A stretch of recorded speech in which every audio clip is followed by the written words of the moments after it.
Israeli সেনাবাহিনীর অন্যতম দুর্ধর্ষ ও মর্যাদাপূর্ণ ইউনিট গোলানি ব্রিগেড এর সদস্যরা এবার এক ঐতিহাসিক পদক্ষেপে যুদ্ধবিরতির পক্ষে অবস্থান নিয়েছেন।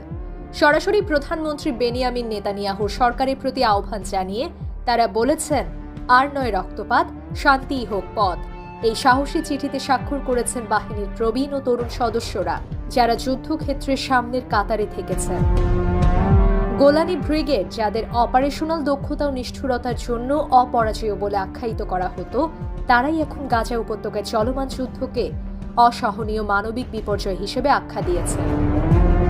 চিঠিতে সেনারা স্পষ্ট ভাষায় বলেছেন, আমরা শত্রুর বিরুদ্ধে লড়াইয়ে প্রস্তুত ছিলাম, আছি, কিন্তু যখন সেই লড়াই শিশুদের মৃত্যু, হাসপাতালে ধ্বংস, সাধারণ মানুষের চরম দুর্ভোগের কারণ হয়ে দাঁড়ায়, তখন আমাদের অস্ত্র হওয়া উচিত বিবেক, মানবিকতার আগে কিছুই নয়।